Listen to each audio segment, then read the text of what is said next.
Good afternoon, everybody. Gosh, the world is kind of a mess, isn't it? Maybe you've read the headlines or watched a little TV, but then it's always a mess.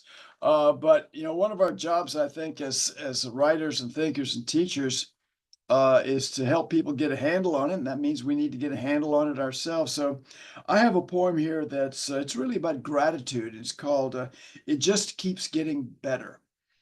I'm grateful for coffee, naps, red wine, true crime books, oysters, for escalators, because when they break, they become stairs, for fruit, long walks, yoga. I'm grateful when there's nothing to be grateful for.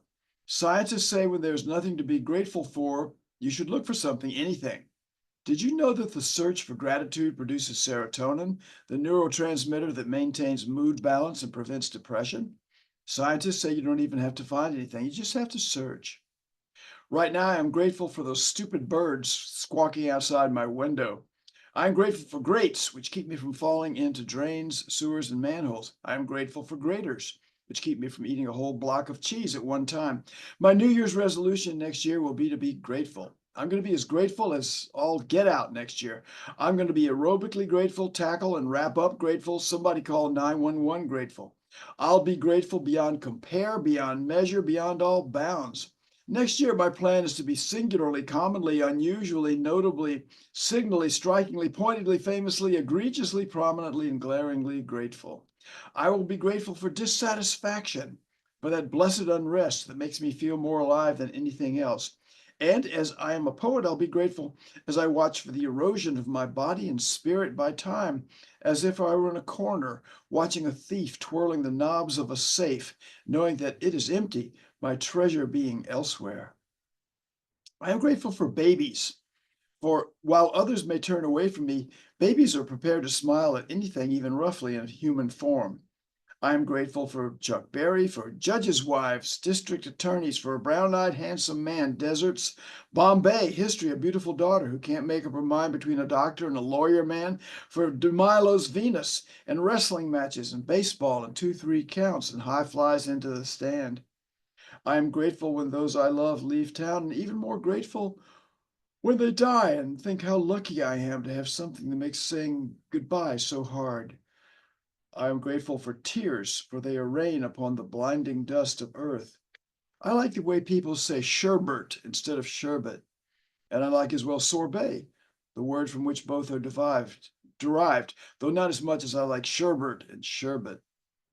I like mispronunciations of every kind, including the word mispronunciation.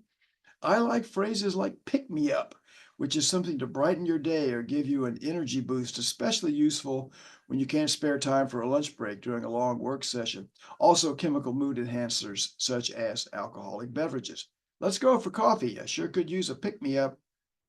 I like expressions for déclassé or outmoded structures, dive bar, motor lodge, gas station trading post, abandoned amusement park.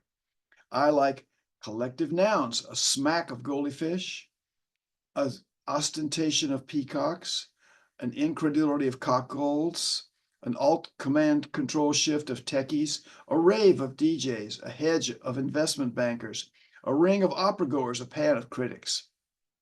I like expressions that mean something other than what they seem to, like finger sandwiches and baby oil. If corn oil is made of corn and olive oil is made of olives, what is baby oil made of? I'm grateful for arias and languages I cannot understand, for I figure the singers are singing about something so beautiful it can't be expressed in my language. And that makes my heart hurt.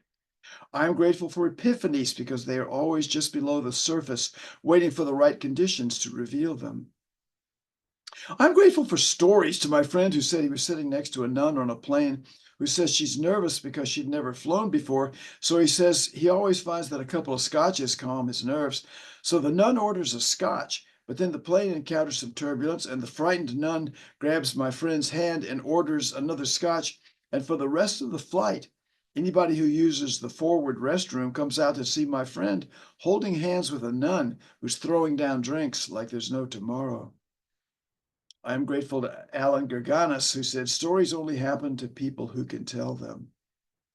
I am grateful to Ernest Shackleton because when the Endurance became trapped in Antarctic pack ice, he orders his men to take no more than 2 pounds of personal items each as they abandon ship, though he makes exceptions for photographer Frank Hurley's photographic plates and crew member Leonard Hussey's banjo.